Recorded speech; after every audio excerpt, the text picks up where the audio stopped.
Welcome to K-Drama School. I'm your host, Grace Jung, and class is now in session.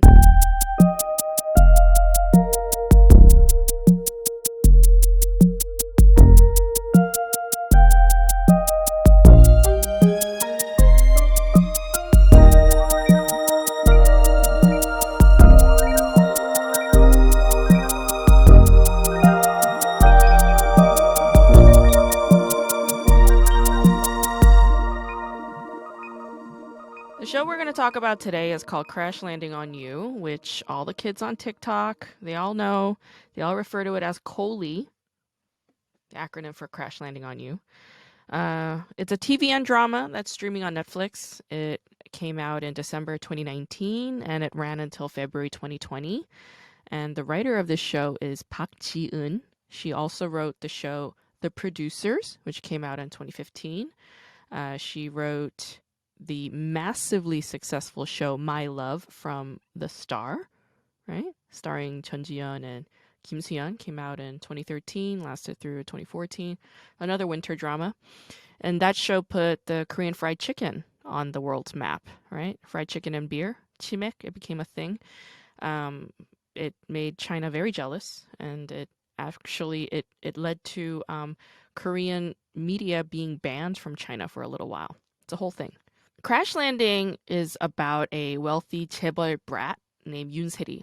So we're not talking about a poor girl here. We're talking about a very wealthy young woman named Yoon Se-ri. She's played by the very talented, very beautiful Son Ye-jin, who is named heiress to her father's company, her father's corporate conglomerate company. But her two older brothers and her two sisters-in-law do everything they can to snag her place, okay? Se-ri has a peculiarity about her in terms of her relationship to the family. So Se-ri's dad is her real father, but Se-ri's mother is not her real mother. So Se-ri was born... she's the product of an affair of her father's. So Se-ri's relationship with her mother is very fraught. Let's put it that way. In fact, Se-ri and her mom have a bit of contention because of the time that Se-ri's mom tried to abandon her on a beach as a child. She was about to abandon her on the beach and just, do away with her that way because Se-ri's mother was obviously very unhappy. Her husband just cheated on her and had a child out of an affair that she needs to now raise. And so she was very unhappy and tried to kill herself and wanted to kill her daughter as well. So that left a bit of trauma on Se-ri, which is understandable, right? So Se-ri is a chaebol brat, but also a pretty bomb-ass CEO of her own company called Se-ri's Choice, which sells her own line of fashion, makeup, accessories, etc. So Se-ri goes paragliding one day to show off one of her sportswear collection, but she gets caught in a spontaneous, unforeseen hurricane, as they happen, and crash lands in North Korea, where she is found by a North Korean soldier named Lee Jung-hyuk, played by the very handsome, very talented Hyun-bin, aka the fella who rose to massive fame through his 2005 appearance in My Lovely Kim Sam-soon. Classic Korean drama, right? In fact, Crash Landing gives a nod to Hyun-bin's Kim Sam-soon legacy when Se-ri tells everyone in North Korea that her name is Choi Sam-suk, and she is Lee Jung-hyuk's fiance. She plays Lee Jung-hyuk's fiance, even though they're technically not at all. At the time, they're not lovers at all. But yeah, like Kim Sam-soon sounds very similar to Sam-suk, and so I figure that this is some kind of homage to Hyun-bin's past credits. Se-ri's only wish is to go back to Seoul, okay? She wants to go back to Seoul where she can just continue to live her bomb-ass rich lady life, but she can't because she's an enemy of the state. So Lee Jung-hyuk does everything he can to help her cross the DMZ. DMZ stands for Demilitarized Zone. And he tries to get her on a boat back to South Korea, but ends up smooching her. He tries to get her on a plane, but he gets shot. He needs blood, so Se-ri donates hers. They just so happen to be the same blood type, I think O, and yeah, she was able to donate her blood to him and saves his life, but she misses her flight back to Seoul, right?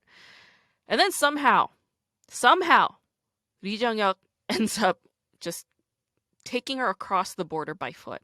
I don't know why they couldn't just do this like 4 episodes ago. Of course, they couldn't do it because that wouldn't result in the most entertaining of Korean dramas, I suppose. But yeah, she just walks across the border by foot. Suddenly, it's all okay. Suddenly, it's like fine to do that. It's like not an issue. But then by that point, both Seri and Lee Jung-hyuk really like each other. They're in love, right? Like Lee Jung-hyuk did a lot of things that would make a woman like Seri fall for a guy like him, you know? Like he force kissed her a couple of times. He grabbed her by the arm a couple of times. She was completely and solely reliant on him during the entire stay in North Korea because she had no money, no friends, no place to stay. She couldn't even peel the hot potato that they were having on this like random like bonfire, so he peeled the potato for her. He like yelled at her a couple of times. Like the one time he yelled at her real loudly was when she was like running towards him right after she was recovering from her gunshot wound. Like they both got shot in this drama. It's like very intense, right? And she was like recovering from a gunshot wound and she was like running towards him when he was about to cross the DMZ and go back to North Korea, and he was like yelling at her for like running. So he does all these like, how do you say? He performs all these like toxically masculinist behaviors that would make a K-drama woman swoon because all these K-drama bitches are fucking, you know, masochists and they enjoy a toxic guy. It's just that's how they were written. I don't know why, but I wish it would stop. I wish Korean dramas, you know, Korean dramas need to be directed by more women. Maybe that would help resolve this because it's like it's always a thing. Like I really doubt that the TV screenwriter, who is typically a woman when they're writing these romance dramas, like I really doubt that she wrote in he grabs her by the wrist and yanks her real hard. Like I really doubt she writes that, but then the direction would have that. Grab her by the wrist and yank her towards you. And grab her by the wrist and twirl her around. Force her to fucking look at you in the face and then smooch her or grab her and then drag her somewhere and then yell at her because you care about her, because that's that's what caring is. It's screaming at her in the face for doing something wrong. It's like so messed up. Anyway, this drama has a lot of blatant public display of affection between these two. I mean, like a lot of PDA up the wazoo in front of their colleagues, their parents, the whole nation. It's very wacky. It's too much. All right. And then there's this like whole other backstory of like when Seri was in Switzerland and tried to commit suicide because she was so unhappy. But she just so happened to hear Lee Jung-hyuk playing the piano because he used to be a piano virtuoso when he was an exchange student in Switzerland. And she hears this piano tune and she decides to live. It's like very random, but that's the thing. That's the thing that decides her fate, right? So she heard his music, she ate some Kit Kats in Switzerland and decided to live, okay? They go through more drama because there's a North Korean lieutenant commander named Cho Chul-gang who is driven by envy and hatred for Lee Jung-hyuk and wants him dead. Honestly, I completely forgot what his beef with him was. Like, I just don't remember what it was. I don't even care, honestly. All we know is that Cho Chul-gang has some issues, and the show, for whatever reason, attributes all of his anger problems to his orphaned upbringing, which I find very fucked up considering the history that Korea has with orphans and the continuation of Korean adoptees today. Like, it's a gross misrepresentation of orphaned and adopted children, which I do not like. And a lot of Korean dramas have this problem, which I'll address in a later podcast, but that shit's really gotta stop. Anyway, in the end, Cho Chul-gang dies. Okay, he tried to kill Seri, tried to kill Lee Jung-hyuk. He winds up dead, and evildoers always die in a melodrama. If the evil person doesn't get their just desserts, it's not a melodrama. That's just how the formula is, okay? Lee Jung-hyuk needs to go back to North Korea. That's his home. That's where his allegiance is. That is where he is a soldier at. That's where his family is. That's where his friends are. And Seri needs to stay in South Korea because that is where she runs her business. That's where her friends are. That is where her, family is and all that shit. So they separate. All right? They separate. It's awful. It's so sad. But worry not. Their love is strong. Okay? They exchanged couple rings on City's birthday and everything. It's like they're very much into each other. All right? So worry not. The Korean Peninsula has been divided since 1945, right when World War II ended. It was divided by the US and the USSR over differences in political ideologies, right? One was socialist, the other a republic. And there was a Korean Civil War in 1950, which lasted till 1953, but the war technically never ended. Right? To this day, North and South Korea are technically at a state of war. They just had a ceasefire in 1953. No peace treaty was signed, and that's the reason why there's so many soldiers at the 38th parallel, the demilitarized zone, which is a zone that the U.S. randomly picked, by the way. This is also the reason why every single able-bodied South Korean man is required, mandated, to perform his conscription service duty, which is that he goes and serves in the military for 18 months. This is required. That's why, when K-pop artists, male K-pop artists reach a certain age, they disappear for a couple years. Same goes for actors. Like Kim Soo-hyun, he just recently got back, and in fact, he has a cameo on this show. So let's be mindful of the fact that the Korean War is also an American war, okay? A lot of American soldiers served in the Korean War. Tens of thousands have. For Koreans, there was no such thing as a Cold War, okay? The so-called Cold War era that lasted from the 1940s to the 1980s is not a concept to Koreans because Korea suffered a hot war, right? Same goes for Vietnam. The Vietnamese don't know what the hell a Cold War is because there was a war in their country for a very long time, right? Approximately 4 million Korean civilians lost their lives during the 3 years of battle in the Korean War. And if you want to read more about the Korean War, I would start out with this book, The Korean War. It's written by Bruce Cummings, okay? And if you want to read more about like Korean children and adoptees, Korean American history shortly after the Korean War, I would check out this book by Susie Woo, Framed by War. It's about Korean women and children. It's a great book. Great book if you want to get into Asian American history, Korean American history, all of that. Okay. So in the end, Seri and Changhyuk end up together. Of course, they have to, right? They end up in the neutral country of Switzerland, right? It's the one place that they can meet in. They meet in this beautiful house surrounded by idyllic pastures. It's a mountain view. I don't know what their deal is. I don't know if they moved in there together forever or if this is just their place of like vacation. It sounds to me like what their deal is that they meet for 2 weeks like once a year and they just like hang out at this crib and have picnics and just enjoy each other. I don't know. The ending reminds me of like Descendants of the Sun. It also reminds me of the ending of Goblin, right? Like Guardian, the Lonely and Great God. It's like a fusion of these two dramas, I feel like. I also feel like Crash Landing on You felt a little bit like Shawshank Redemption meets Snow White and the Seven Dwarfs, plus the lives of others, because you have like that surveillance thing going on. Like the 4 North Korean soldiers that are around City all the time, they remind me of like the Seven Dwarfs, and like City's treated like Snow White. It feels like Shawshank Redemption a little bit because like the North Koreans have to like smuggle their way into South Korea in these illegitimate sort of tunnels and paths. So it's pretty wild.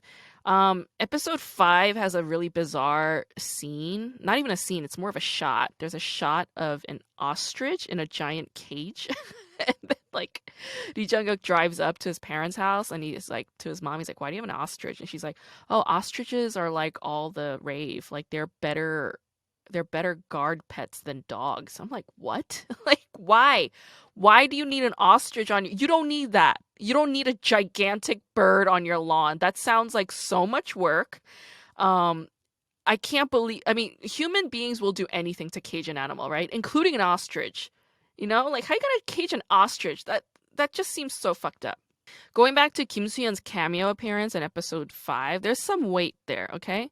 It's a very strategic way to announce Kim Soo-hyun's return from his mandatory military duty, and he's actively working again. It's just a way for TV to just announce, like, okay, Kim Soo-hyun's back. It's also a nod to the drama that he was in that was written by the same writer, okay? The My Love from Another Star, Kim Soo-hyun was a star in that. So since it's the same writer, it's just like, oh, like let's have this cameo appearance from this guy, okay?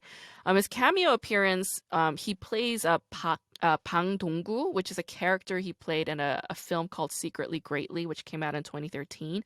And in that, Kim Soo-hyun plays a North Korean spy disguised as a mentally disabled high school student who's also a guitar player. And I haven't seen the film, but it was immensely popular. And so there's this intertext of the Bang Dong-gu character who appears as a cameo in this show to kind of help out these other fellow North Koreans who are there, right? I think it's hilarious that Lee Jung-hyuk Shawshank Redemptioned his way into South Korea through a sea cave just to meet City again, and then he just so happens to meet City in the streets of Gangnam, and then the first place they go to is Angelina's coffee house. Like, really? He's been through so much. Like, that's and Gangnam is huge. It's an enormous place. Like, you just randomly bump into City like that. It's wild. So the cafe that was the product placement on the show is very clearly and starkly Angels in Us coffee. If you did not realize this, it's not a twosome place. It's not Talcum coffee. It's Angel in Us coffee. Okay. I loved episode 11 the most, I would say, because you know how like all the women, all the girls love that movie Pretty Women because like they love that Beverly Hills scene when she goes shopping, right? Like I love that scene. Like a lot of chicks love that scene because like she goes shopping and it's like, wow, that's like so fun. But we have that moment in episode 11, except Seri takes Jung-hyuk out shopping. Like she dresses him up like she wants him to look.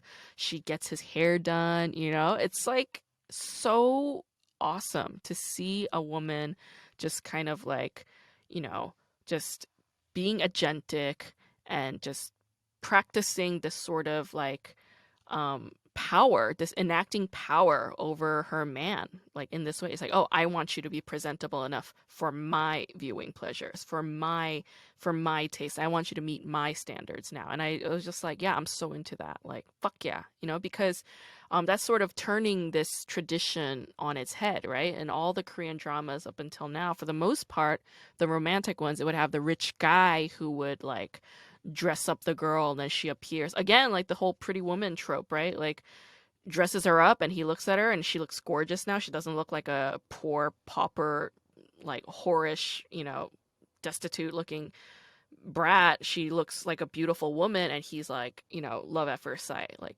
starstruck, right?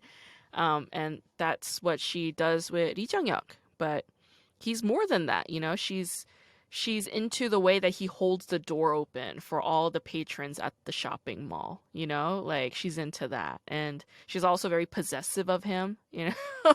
It's just like a very unattractive quality actually, but like yeah, like when the store clerk is like ogling him, she's like very protective of him, you know? So I found that very interesting.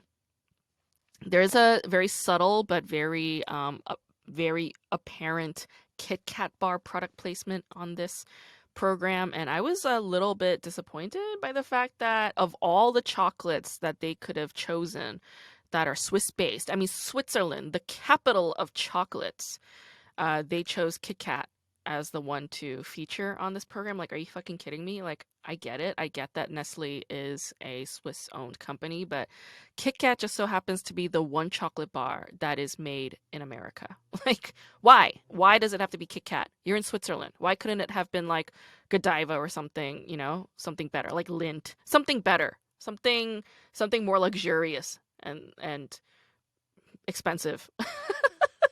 I love the scene in episode 13 when the Korean drama obsessed North Korean soldier meets his actress of his dreams, Chiju, right? Chiju, the actress, the K-drama actress that everybody loves.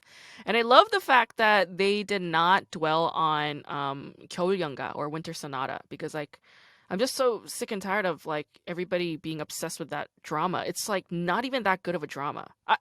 That's right, I said it. 겨울연가 Winter Sonata is not that good of a drama. Okay? Fight me. I don't care. It's not that good of a drama.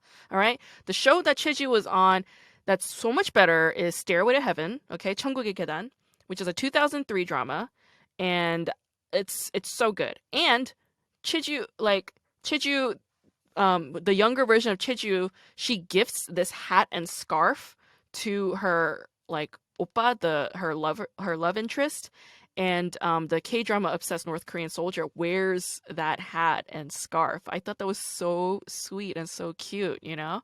And they have this lovely lunch together, and I was just like, "Fuck yeah!" Like put that in there, you know. Show the world that like North Korea loves Korean dramas because North Korea they do love Korean dramas. Like having anything South Korean is completely illegal in North Korea, but like every single state that is, you know, an authoritarian state, they all have their ways of smuggling in cultural products that are, you know, banned by that country. They'll bring it in.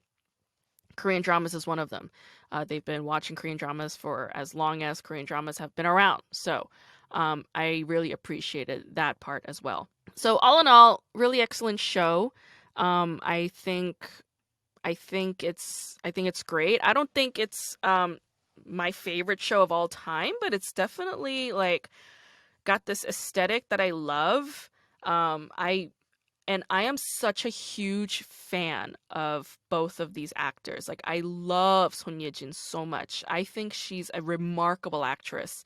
Very, very versatile. She can do dramatic roles. She has got amazing comedic timing in this show, which I love. And actually, the other Park Ji-yoon drama, My Love from the Star, which stars Chun Ji-yeon, like Chun Ji-yeon um, is like she's like a force of nature on that drama. And like Chun Ji-yeon has this sort of like how do you say, like belligerent, sort of like rough around the edges kind of persona on a lot of TV dramas and movies because of her uh the hit film. I think it came out in year 2000 called 엽기적인 그녀 or My Sassy Girl, and she's like very, you know, rough around the edges in that movie. So she kind of has this branding. Chun Jian has this branding, and she brings a lot of this like high sort of high, how do you say, high energy persona into the show My Love from the Star. And a lot of actresses have been copying Chun Ji-yeon's performance on that drama and or trying to emulate that, and that's been so fucking annoying to see. I really don't appreciate it when artists copy other artists. I want them to do their own thing. But what Son Ye-jin does, and this is really a testament to her discipline as an actress for somebody who's been doing it for many, many years, like 2 decades, maybe more. Yeah, I think possibly longer, but definitely like at least 2 decades. But yeah, Son Ye-jin is an amazing actress because she has sort of this like, you know, snobby, bratty persona in Crash Landing on You, but she doesn't try and emulate Chun Ji-yeon. She's her own kind of character on this program, and she's just as hilarious, just as charming and beautiful and interesting and complicated. And so I love Son Ye-jin so much. I'll watch anything that Son Ye-jin does. And Hyunbin is also an amazing like co-star in this drama too. Like I feel like the two of them have amazing chemistry. I think Hyunbin is also a remarkable actor. When I saw him in Kim Sam-soon, I just thought he was like so impressive. I mean, he was super young. Like he was in his early 20s when he did that drama, and he brought it. He was like he just felt like a very seasoned, very accomplished actor from like day one. And so I thought the two of them had amazing chemistry on this show, and I really appreciate both of their performances. So I strongly recommend it. I mean, honestly, if you've been listening to this whole thing, you probably have already seen it already. If you haven't, then my goodness, did I spoil this drama for you? But as I said from episode 1 at the top of the hour, I said you will have spoilers in every single episode of this podcast. So I'm just keeping up. I'm just keeping my word. Okay, that's all I'm doing. Today's guest is Will Hines, and he is a stand up comedian, improv comedian, actor. He's based here in LA. He is also an improv teacher. He wrote a whole book about improv comedy called How to Be the Greatest Improviser on Earth. In fact, he taught Ilana Glazer from Broad City. So there you go. He is a very accomplished actor. He's been on many films, in many on many TV shows. You've probably seen him in like Brooklyn Nine-Nine. He was in the Between Two Ferns Netflix movie with Zach Galifianakis. He's been on numerous podcasts, including Comedy Bang Bang. He is very intelligent. He's hilarious. He is a great teacher. I assume he's a great teacher just based on the things that he was saying. And he's a very, all in all, interesting, wonderful person. So let's talk to Will Hines. Yeah, it's amazing how, like, going to an office where it's very sedentary, you don't do much, and yet it takes the life out of you. Yeah, you're just like so tired by the end of the day often. You try to do something creative at night and stuff, and it would be difficult. Mm-hmm. And so, I first of all, accomplishments. I mean, thank you for saying that. Mm-hmm. Accomplishments do tend to look bigger in a reel type of format. That's taking like 2 years worth of like my reel is almost my entire not just like excerpts from, but the entire time that I was filmed Right. can fit into a reel. Uh-huh. So it's not I don't make a living off of acting. Hmm. I teach improv and do like corporate workshops, and the acting work is almost like a part-time supplemental job. Mm-hmm. Yeah, I noticed that you teach improv. Like, Yeah. you even wrote a book about it, How to Be the Yeah. Greatest Improviser on Earth. Yeah. And you've been teaching it for a long time. Did you really Yeah. teach Ilana Glazer and Abby Jacobson? Yeah, I did. That's so Actually, I cool. didn't technically teach Abby. She was a student. Maybe I coached her, but All right. Alana I taught in 2 improv courses, level 1 and level 2 improv at UCB back when she was like 19 or 20. And her brother Elliot took the classes with her. Yeah, they were really nice and really funny. I mean, she was definitely a standout. Super sharp, really funny. So was he.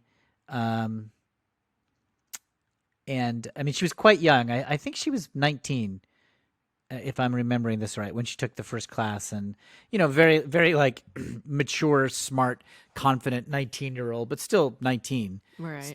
figuring herself out and stuff. But yeah, she definitely stood out as like super funny. Um, and then when she and Abby became like a pair, a Mm-hmm. comedy pair, um, it was fun to. They were people that you would say hi to, and I definitely tried to stay in touch with them, not out of like, oh, they're going to be big someday, Mm-hmm. just because they're like cool, funny people. I would just be Right. glad to see them. Yeah. I I was skimming your book a little bit, and I noted Oh that wow, one of the major foundations of improv that you mentioned is presence, being yeah, present. Can you right. can you talk about that a little bit?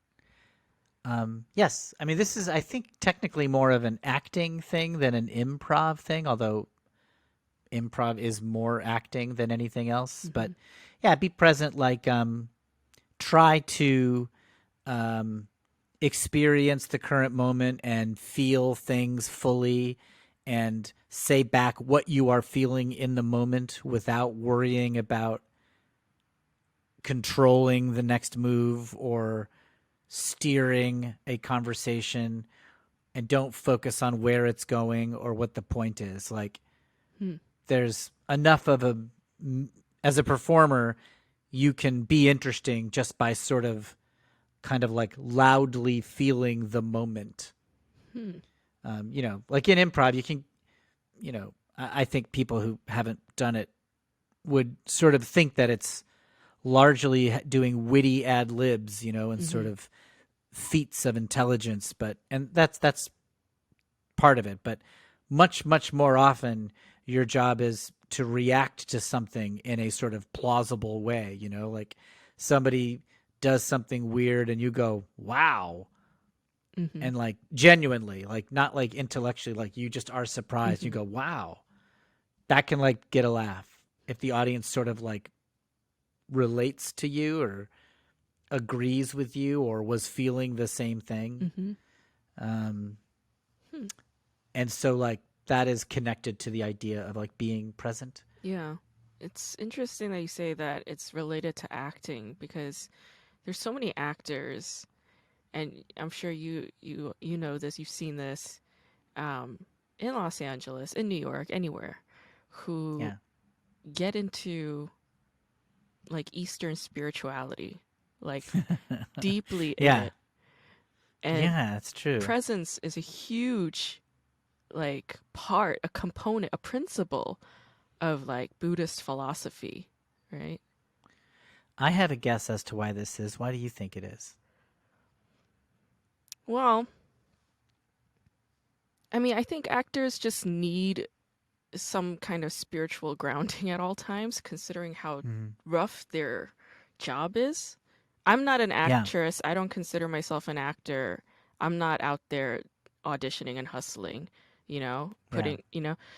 but being an actor requires like I don't know, like just resilience and trust uh Yeah. in the self, in the universe, and not and trying so hard not to be anxious and worrying about whether or not they're going to get it or worrying about approval of some sort. And yet their job, all of it is like it requires approval. It requires Yeah.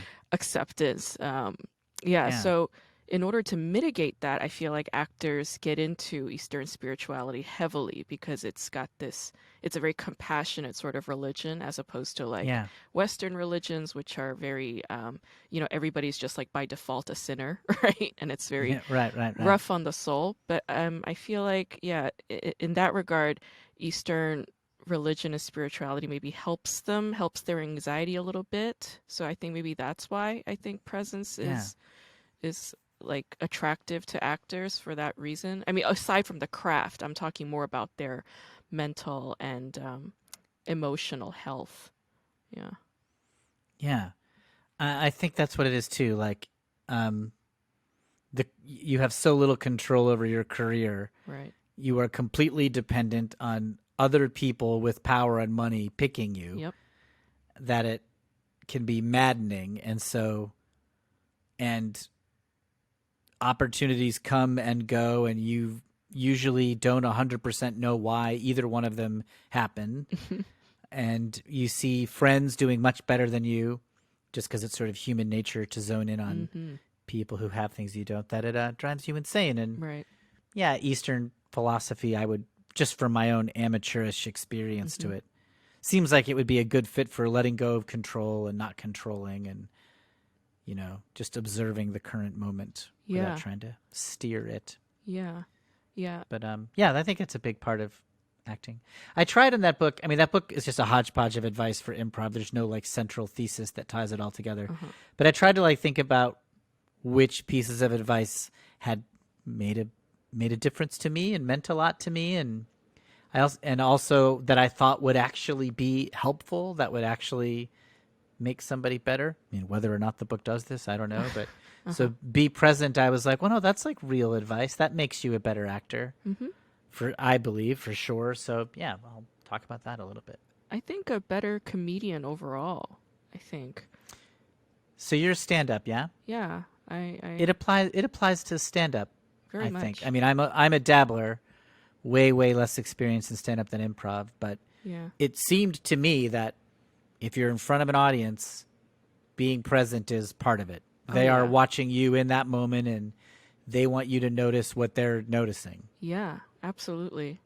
Yeah, it's funny. Like right now, a lot of comics are doing the Zoom shows, and Yeah. it's like an impossibility to just look at a bunch of small screens, uh, Yeah. hoping that they're listening and with me when I am delivering long form, joke telling.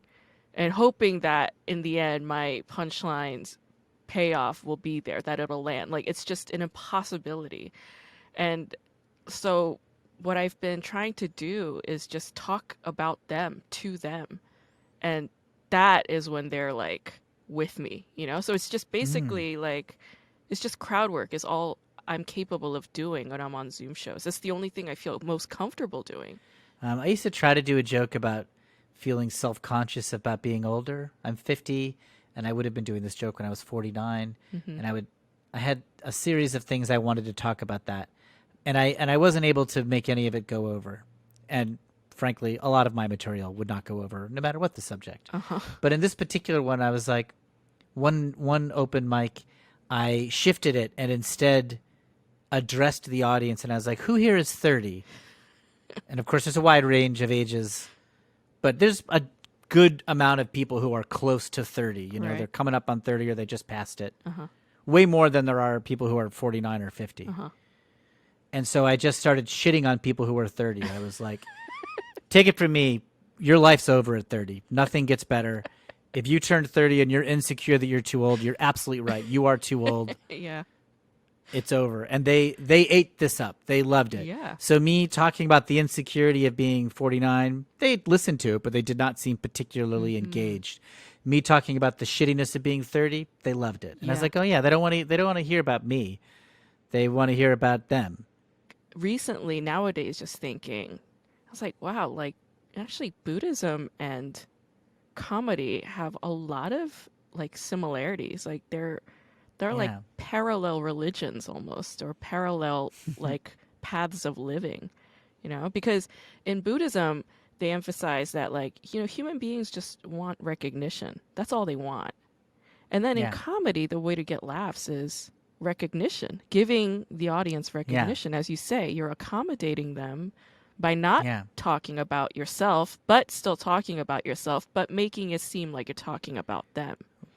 Like relatable, giving them things they either agree with or Hmm. could relate to or something. Exactly.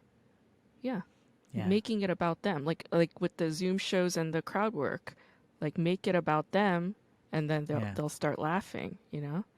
And it's like laughter is, I guess, I mean, one of the reasons why comedians like laughter is because it's approval. It's like, oh, you're good. Yeah. They like you, right?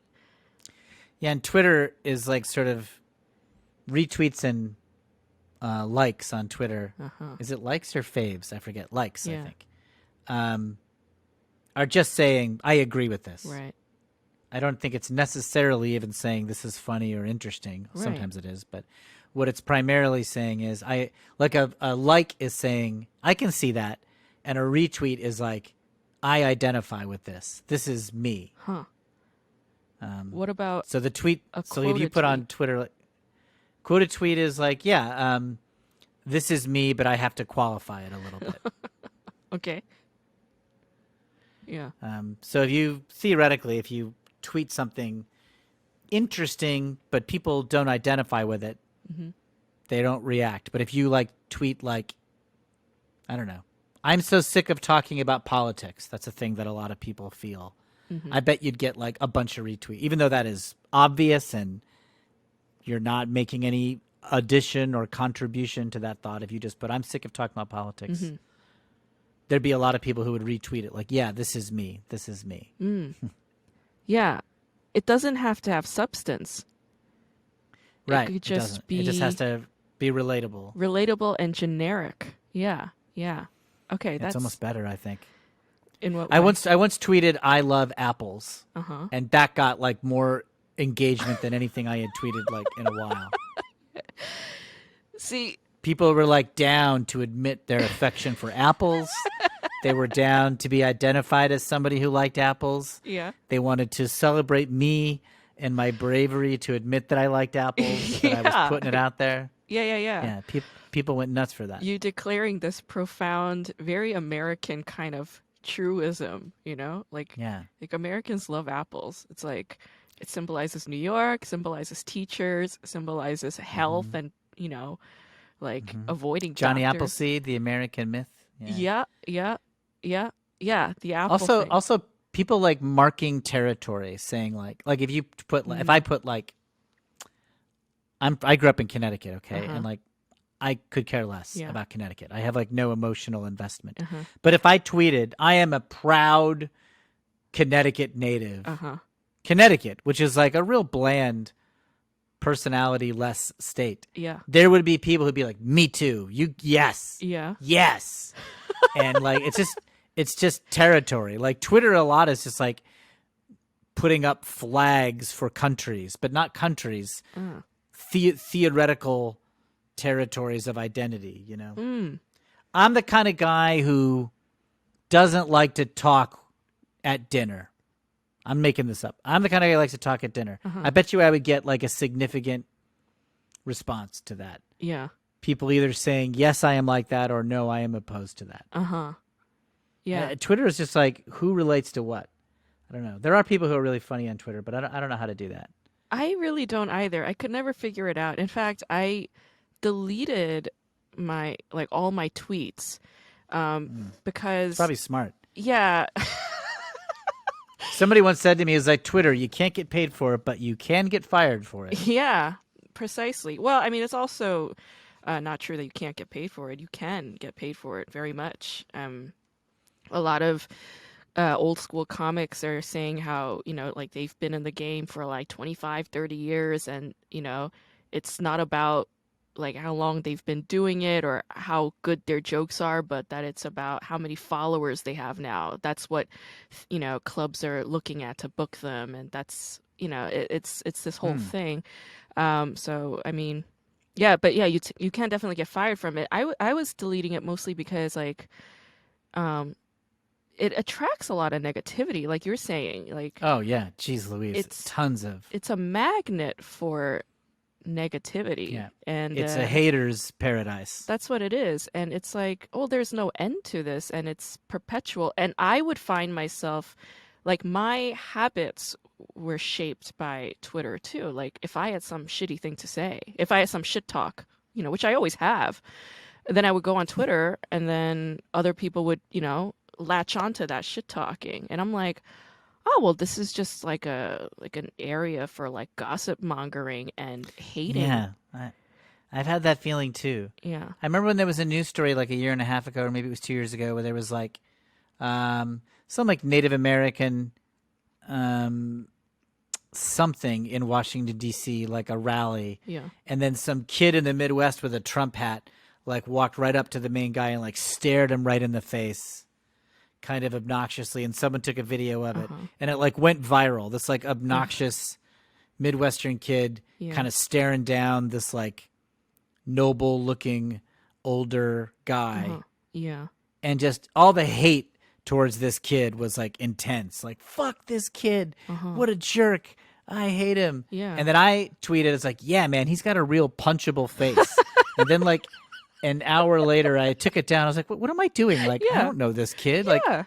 he's a real kid, and he's 17, and he may be an obnoxious bad person, Yeah. or he might have been someone who had a bad moment, or maybe something got misconstrued in the editing. And I don't need to just Exactly. like inject hate into the situation. Right. Like Yeah. I don't want to be rewarded with likes for that kind of behavior. So Exactly. It's like rewarding is a good word for that. We are rewarding hyper negativity in our society these days. And I'm just like, okay, like, do I want my social media presence to be hateful and negative? Or do I just want it to be neutral? Or, I mean, what do I want it to be? And I was kind of like reconsidering those things. I was also kind of reading this. There was this like New York Times article about this professor over at Smith College. She was an activist for a long time, like reproductive justice activist. So she's a black feminist, and her name is Loretta Ross. She doesn't have a PhD, but she is like an activist and therefore like very much a teacher. Like somebody who has like lived experience to pass on, and she's trying to teach this concept called calling in rather than calling out, because calling out is not that progressive. Like you know, Hmm. being left and being liberal is one thing, and part of that does require activism, but does activism have to be toxic is the question. And that compounded with, like, you know, the book that Ron Johnson wrote, about, like, so you've been publicly shamed. And yeah, I was Oh yeah, just right, thinking right. about, like, these notions of so-called, like, leftist behavior or progressivism or activism that Oh just yeah. didn't feel Oh, I humane. hate it. Yeah. Activist refereeing is, I really hate it. I mean, Mm. I don't like it from any side, but in my circle of friends, it's the lefty people who do it. The most passionate leftists are the like angriest, Yeah. least forgiving people. Yeah. Again, I'm sure that that type of personality is true across the political Oh spectrum, but yeah. pretty much all my friends are lefty libs. Yeah. Yeah. So, I'm a lefty lib too, but this is more like a recent thing that I'm coming to because, like, I mean, I'm very much down with Me Too, the whole Me Too activism, and I'm a feminist. I'm down with all of that, and you know, I'm part of that activism too. And I'm also a victim and survivor as well. But it's like the question of what do we do after we call them out? What do we do after we name our perpetrators? What comes next? And whenever I what's your ask answer this, to that? well, I mean, I don't get an answer from the people. My answer that I'm trying to formulate is healing, right?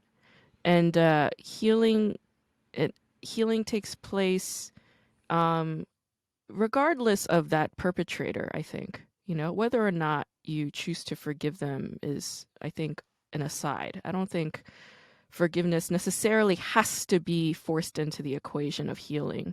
I think healing is something that takes place with time, and it comes with a willingness to let go, right, of that anger, because anger is pain and sadness, right? Um, and it's like, okay, when are you ready to let go of that, like that part? And it's like, and that also requires presence because if you remain angry and you remain in this suffering and sadness, then you're not being present because that's something that occurred in the past. And so it's like, okay, well, I named the perpetrator on my own. Like, I didn't call them out, like, on Twitter or anything. I didn't feel the need to. Um, I do it with my therapist or whatever. Hmm. But after I name them, I'm like, okay, I don't want to suffer and feel victimized by this. What do I do? And it's like, okay, I want to find healing. So, I practice it in a like through meditation, or I practice it through, turning it into a joke or turning it into an essay, or, in my research with my PhD stuff, like in my research, like I'm asking those questions, those big theoretical questions that a lot of feminists haven't written about, like what do you do after you name the crime? Do you just say, let's, send them to prison forever or execute them? And does that end your suffering? It doesn't, oftentimes. It really doesn't.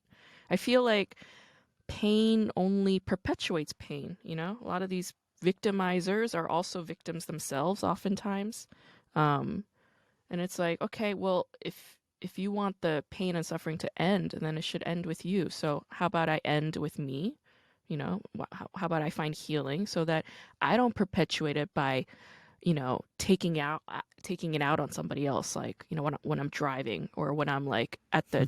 checkout lane. Those are the everyday moments where I am the most challenged. I feel intense Mm. fury and rage when I'm at the checkout and there's some bitch like fumbling with her debit card and she's talking to the fucking cashier for 5 minutes. Taking forever. And I'm like, Yeah, yeah. can you hurry But it's like when I'm expressing or emitting anger in that moment, I'm not angry at her. I'm angry at, like, my dad, or I'm Yeah, yeah. angry at the Just guy. leftover anger from other stuff. Exactly. And so it's like, all right, let me not let that take control of me and hold of me, because that's giving into the power of the victimizer. And let me just try and practice healing self-healing by just not reacting to this moment and let them have their time and space, and then my time will come. But it takes that takes everything out of me too. It's like working at an office. I'm Yeah. exhausted by the end of the day, but Yeah, yeah, yeah. yeah. Hopefully it doesn't happen every day, but yeah, I know that feeling. What's so wait, what does calling in mean? It means like rather than angrily calling them out and be like, and then like blow them, Get out. yeah, like blow them out and like be this huge whistleblower, try to compassionately um, understand or listen to their perspective too, or try to compassionately speak to them so that it doesn't turn them off and send them over to further to the other side.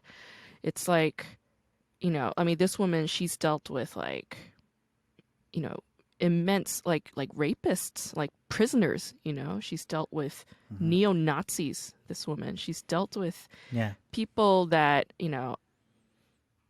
we folk on the left would find like just monstrous, right? But it's like, Yeah. no, they're not monsters. Like we say, like every human being wants recognition. They just want to be heard and listened. Part of that is recognizing that they're human too. And that recognition of another is a recognition of the self. Is like, I could just as easily be a monstrous person to somebody. I have been to other people in my life. What makes me the judge of this person who's been awful?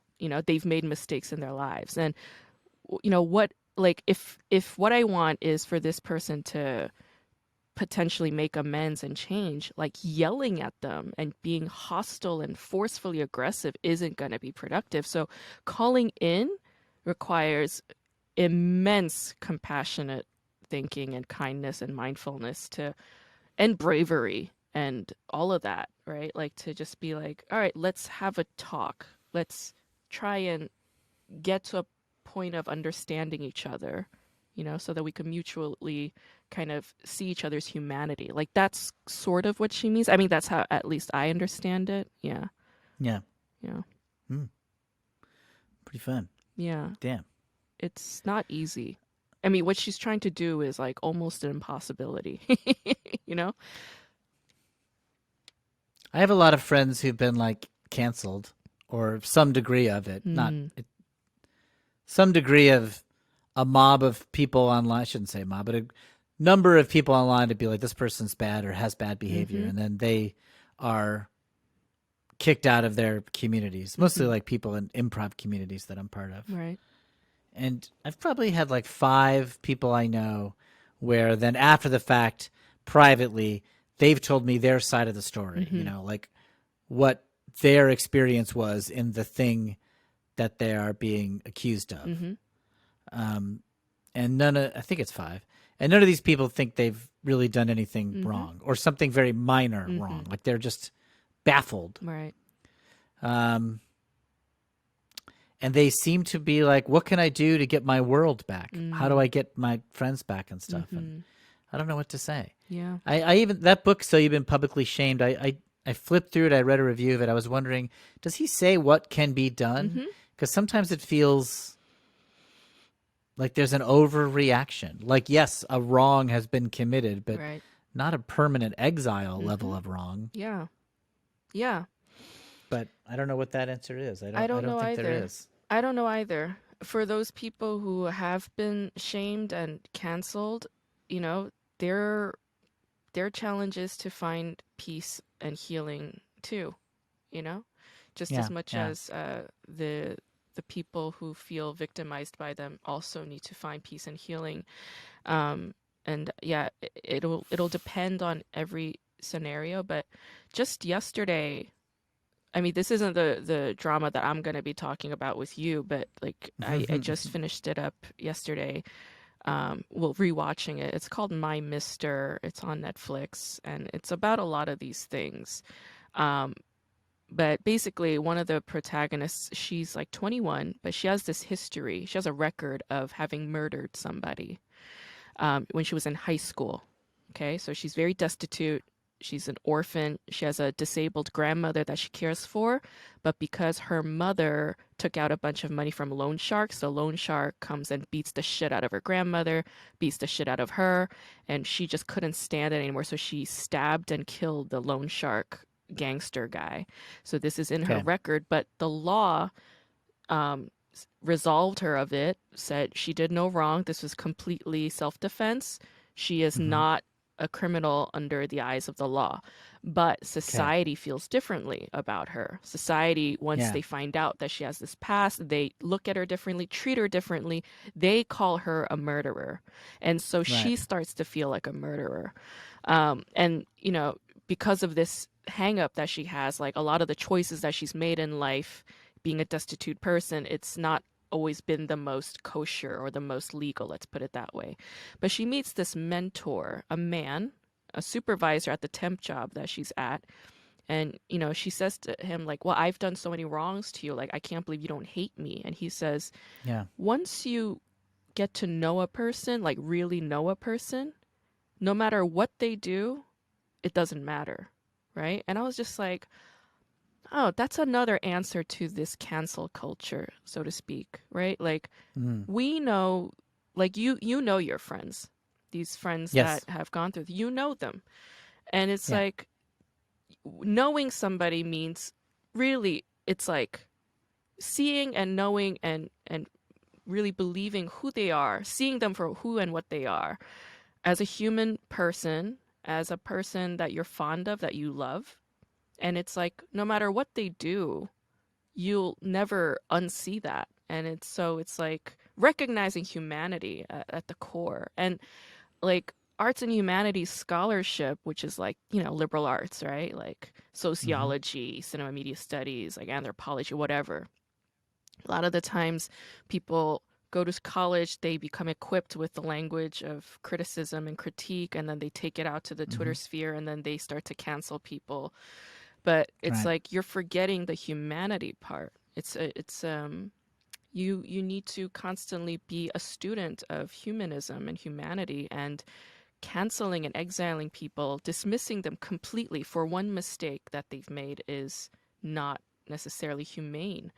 But Right. it's so the reason why I say it's an impossibility is because it's like, how do you get, you know, like almost the whole world to reckon with that or reconcile that? Yeah. They can't because everybody's in so much pain, Yeah. and that's when they're not ready to hear any of this because they're in so much pain. Yeah. Yeah, People also like to see things in terms of right and wrong, and they don't yes, like nuance. It's exactly. just like you're good or you're bad. End of story. Yeah, no gray. Yeah. And It's hard to hold that in your brain. yeah, and yet that's always like what people strive for. I think that's what a lot of artists strive for, and good scholars. That's what they strive for. They don't strive for Yeah. the black and white, the obvious. You know, um, trying to see things in between the lines is so much harder to do. And but once you do that, then that's great work. That's innovative work and creative work, and I feel like that's important. But I don't know. I feel like this isn't talked about as much or taught as much, but I feel like it's important.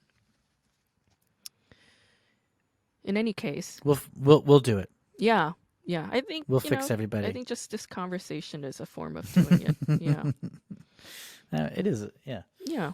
Um, well, just kind of shifting gears, what do you get Okay. out of stand up that's different from improv that you dabble in it? Like you said, you dabble in stand up. Like, Yeah. yeah. Improv is reactive. You are reacting to a scenario, and stand up, in my experience, is proactive. You put on the table what you want to talk about, Oh. and so stand up forces me to firm up my viewpoint and my opinions on things, Mm. whereas improv lets me stay a little cloudy and fluid. Mm-hmm. And I sort of like the challenge of trying. It's almost like I do stand up to find out what I think. Yeah. It's like, oh, what do I think about things? And Yeah. until I force myself, and I just did a set Saturday night, backyard mic, Uh-huh. And I was real, and I've done it like I've done like 2 sets all of quarantine. And Mm. I was never an accomplished stand up either, but even at my like low level, I had done like nothing. Mm. And I was completely foggy and without point, and I could feel it. And I want to go do it again with like a more firm opinion. So I like that it like forces me to, decide what I think and feel about things. That's what I like Yeah. about it. It sharpens you up. And it rewards precision and specifics and examples. Okay, so yeah. What do you get out of it? You're a far more accomplished stand up to me. What do you get out of it? Oh, I don't know about that, but I I just think you are. Haven't you like traveled the world and stuff? well, actually, Didn't I? Didn't I hear? you and I Didn't have I hear friends in Germany, like friends yeah. in Berlin, Well, have so do mentioned? you. I mean, you and I have some mutual. We have a mutual community of friends in Berlin, the Berlin comedy scene. Do we Yeah, not? Yeah, yeah, we do. yeah. I come at it from the improv side, and you come at it from the stand-up side. I think. Yes, yes. That's. I would say Yeah, that's somewhat true. Yeah. yeah. Um. Well, I like stand up because of what you said. Like I like sharp things. I like the sharpening thing too. I've always been a writer, and I think stand up comedy is it's first and foremost writing, and I like that. I like that part. I like that you can have conviction when you're on stage. I enjoy that part. Um, I mean, you're a comic too, so you would know this, but like, there's no better feeling than hearing laughter for something you just said.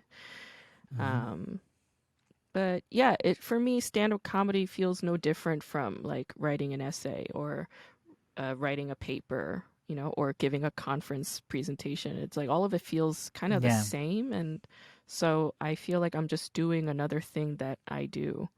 Yeah, yeah. That makes sense to me. yeah. When did you first go to Berlin to do comedy? Um, November of 2015. Wow. You went before I did. Some people in Bremen, Germany, Hmm. hired me and my brother to teach improv workshops for like a week. Hmm. So we went to Bremen for a week. And then my brother flew home, and I was like, well, already in Germany. Yeah. I've always wanted to go to Berlin. So I like just reached out. I don't even remember how I did this to try to find if there was an improv scene in Berlin. And I got in touch with Noah Telson, Mm. who's the co-owner of He's a so comedy great. cafe Berlin. Yeah. Yeah, super nice. And just was like, hey, I'm around. Could you put me on? This was I know that I think about it, it's kind of a crazy thing to ask, but I was like, could somebody let me crash and I'll do workshops, and I would like to be paid for them, but it doesn't have to be like a lot, just so that I can pay for like my time in Berlin. Sure. And he like said, I think we could do that.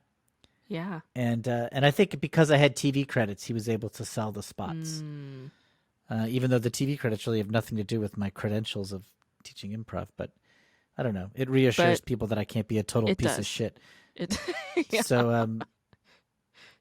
So yeah, I went there and I taught I think 3 workshops, and I crashed at his place, him and Leah's place, his wife. They just had a baby actually. Cool. Okay. Well, let me get into some flashcard questions with you. So the show that Okay. I'm talking about in this episode is called Crash Landing on You.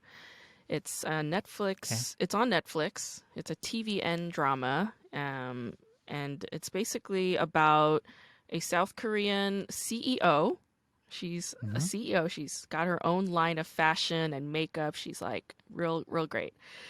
She goes parasailing or paragliding. I don't know the difference, but she goes like let's Mm-hmm. call it paragliding. She goes paragliding and then gets caught in a random hurricane, just spontaneous hurricane, right? Just Okay. as they happen, and then Sure. Yeah. yeah, she lands in North Korea, in right around the DMZ, the Okay. demilitarized zone, and encounters a North Korean soldier, very fine soldier, very sexy, very hot, and Nice. She didn't he land on an Uggo. She landed on a then it would have been a hot. very different Yeah. show. Yeah, thank God it was just a really hot guy. Yeah. And Yeah. she's technically very much an illegal in North Korea. Like North and South Korea are still in a state of war. Technically, they're just in a ceasefire, Hmm. and so she's very much an illegal. She's an enemy of the state, and what Okay. he does is he's trying to get her to the other side, like, as safely as possible, without getting her caught by the rest of the state, which might end up in some kind of prosecution or whatever, and he doesn't want that. So, and they, of course, in this process, they fall in love, and it's a whole thing. So that's what the show is about. So let me ask you some flashcard questions based on this show, and Okay. what you would do if you were in the scenario that I name. Okay, Okay. so, um, Okay. all right, let's say, like I mentioned, you're this hot, sexy, power-driven CEO of your own company. Your Got it. father is about to hand over his company, which is a huge corporate conglomerate. He's about to hand it down to you. But your Whoa. two older brothers and sisters-in-law, like your brother's wives, they are furious. Hmm. They won't have it, okay? They won't stop Uh-huh. harassing you about it. They're just like they're just being such dicks about it. Like, what do you do? Um, I publicly humiliate them. I would publicly list their faults to show that they are incapable of handling businesses, Huh. and that I am the only suitable heir to this opportunity. Okay. A little muckraking. Okay. Yeah. I'd be Fair like, enough. you should have seen so and so's grades. You should so and so the way they handled their wedding expenses. Here's the way they handle, Christmas gifts. And if they had any failings in their business life, that'd be top of the list. Okay. All right. Okay. Fair enough. Um, okay. What happens in the show? Uh, well, well, she lands in North Korea, and one of the brothers finds out that she's stuck there, and he has the ability to get her out, but he doesn't. He chooses not to. In Oh fact, shit! he hires criminals to try and fucking get her killed. Oh my god! Yeah, exactly. Oh my God. So let me ask you this. You're the father of this woman, right? Okay. And you find out that your second born son paid some criminals to kidnap and murder your only daughter, Yeah. who was supposed to be the heir. What do you do as the father? What do I do? Yeah, as the I kick father. that son of a bitch out of the family. He's gone. He tried to have my daughter killed. His sister. Yeah. Yeah, he's out of the family. Wow. Disowned. Not allowed to have my last name. You would cancel your own son. Yeah, for murder, Yeah. attempted murder. Oh. Yeah, Mm. no, you're definitely not coming to Thanksgiving. You're not invited to family dinners because I can't have you. You try to kill people. Oh, okay. So even a You're out. father's love couldn't accommodate attempted No, murder. and I would Mm. do the same if it was in reverse. If she tried to have him killed, she'd be gone. Really? I Okay. draw the line at attempted murder. There's a lot of things that I could overlook in terms of sibling squabbles, What but would you not attempted overlook? murder. Like, what's one beneath murder that you might overlook? Um, if they were like being really mean to each other online, if they were doing the public humiliation thing, I would forgive them. If they did a bad business deal and ripped each other off financially, I'd forgive that. If they slept with each other's spouses, I would forgive Uh-huh. that. If they got into a fist fight, I would forgive that. If they Huh. wrecked each other's cars out of anger Oh, or like some kind of property thing, I would forgive that. But okay. attempted murder, no, I'm sorry. That is Hmm. too much. Yeah. Yeah, I guess trying to kill somebody is a bit much. Okay. Yeah, Fair enough. that's what All I right. do. So That's you're how a, you. huh? That's a rough company. Heinz Corp is a rough company, but it's not that rough. You're a nice audience. I appreciate it. So, thanks. You're a North Korean soldier who is Right. trying to sneak this South Korean woman back to her side of the country, Yeah. and you're on a I'm boat. hot in this situation. You're both hot. You're both very hot. You're both very Roger that. sexy. Yeah. You're Copy. on a boat illegally. Okay. You're hiding her Hmm. out. You're also hiding out with her. Okay. But Yes. upstairs, you hear commotion. Okay. Some soldiers are inspecting the boat, like random Uh inspection. oh. And you and this South Korean woman are hiding, and you know you're about to get caught by these soldiers. What do you do? Oh my God, this is incredibly stressful. Okay, I try to do some ruse where I like I'll create a lie to get Okay. them on my side. I'm a soldier too, right? Yes. So I'll just be like, "Hey, I'm having sex with this lady, but she's South Korean. I shouldn't be doing it." And I've admitted the error of my ways, and I'm bringing this slut back to South Korea to put her just. And I look, I've done wrong. I'm throwing myself on your mercy. Uh-huh.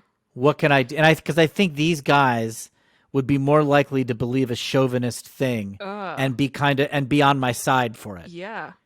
and be like, oh, she's pretty hot. I get why he wanted to. Okay, well, yeah, all right, well, guys got, I'd rely on the chauvinist guy code to get away with it. That's what I would do. I don't know. Wow. Yeah, it's like you could Maybe have. I'm a sociopath. I didn't know that I had this in me. I think I'd be a really great manipulative sociopath. Yeah, you're getting to know yourself even on a podcast. You're not even at a mic or a stand-up Yeah, comedy show, this and is yet this is what I need from stand up. Yeah. you could have written this Korean drama yourself, actually, 'cause that's pretty much what happens, actually. He hears the lid that's about to open, and so what he does is he kisses her. And when the soldiers open this and they see a couple smooching, they get startled and they just close the lid back up. And then they come out, they reemerge, and then the fisherman guy, the man who owns the boat, is like, look, they're a young couple, passion's hot, it's a nice night out. They're just trying to have a nice romantic evening, and here you are, like, squashing his game. That's not cool. And all the Yeah. fellas are like, yeah, yeah, yeah, we messed up, sorry. That's pretty much what happens. Pretty So close. That's pretty close to what I said. absolutely. I mean, you said sex. I mean, you, you went, I went right. Yeah. you, Well, I didn't say I would do it. I would just tell them that that's what's happening. right, But right, right. You were trying to kissing get is a busy. better way to get that. Yeah. Great. Okay. It's a more efficient way to do it. So last question. All right. So you're the Okay. North Korean soldier, the hot one, the same hot North Great. Korean soldier. All right. You Love and it. this South Korean lady are in love now. You guys like each other, okay? But she needs I'm to go back got to it. her country, and you need to stay Oh put in my yours god. because you serve this nation, right? And Yeah, I'm she loyal to North Korea. It's my exactly, home. you are loyal to the DPRK, but you like each other. You're in love. She's the one. She's the one. How do you solve this predicament? I got it. I mean, this isn't a very dramatic answer, but I abandoned North Korea. Like the man has to go where the woman wants to go. Oh, The woman picks where the nest is. The man just lays the eggs, or okay. like, you know, fertilizes the eggs. So it's like, sorry to be a little bit gross in my imagery there, but like, Yeah. that's the woman is in charge of the home, and Huh. if she wants the home to be in South Korea, that's where it's going to be. Yeah, and she's a pretty good sugar mama too, since she's a CEO of her own company. So, for true love, you got to do it.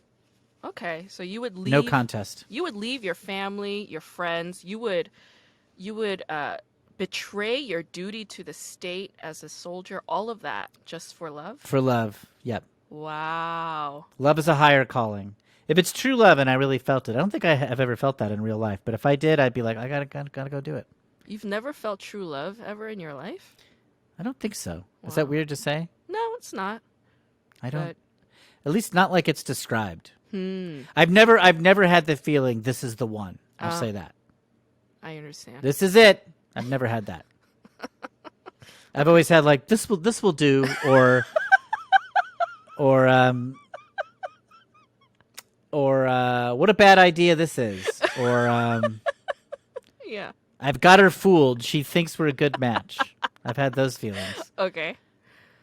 but I've But never had she's the one or never I'm this the one for her. firm conviction Yeah, like, oh, this is it. yeah, This is my life partner. You never had that. that's right. Hmm. Okay. So it goes. C'est la vie. Say la vie.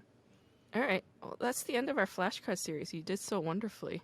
Thank you for Yeah, answering them. Yeah. it's very fun. What Yeah. a crazy show it sounds like. Oh my God. You have no idea. Well, okay. That wraps up our little interview. Thanks so much. It was so lovely having you, Will. Oh yeah, my pleasure. Thank you, Grace. Next week, we're going to be talking about one of my favorite dramas of all time called My Mister, which came out in 2018. It is an amazing show. It's called 나의 아저씨 in Korean, but it's currently streaming on Netflix in the US territories. It is an amazing show. It is not a romantic comedy. It is not a romantic sappy K-drama. So if that's what you're looking for, this is not the show for you. It is more of a realist program. It's heavy at times, so just be forewarned. IU is in it, and she gives like one of the most amazing performances I've ever seen in any Korean drama ever. Like, I was so blown away by her performance. I think it is really worth seeing if you haven't seen it yet. So that's the show I'll be talking about next week. And folks, if you have any questions for me that you'd like me to address on this podcast, you could always email me. Email me at kdramaschool@gmail.com.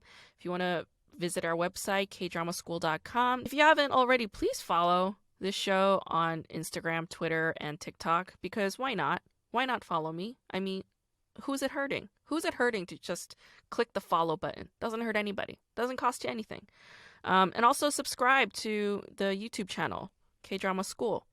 We're on YouTube. You could watch this podcast if you want. It's fun to watch it. So subscribe, like, follow. Please do all those things. I don't like saying all these things, but please do all these things. I beg of you. So thank you for tuning in, and I will see you all next week.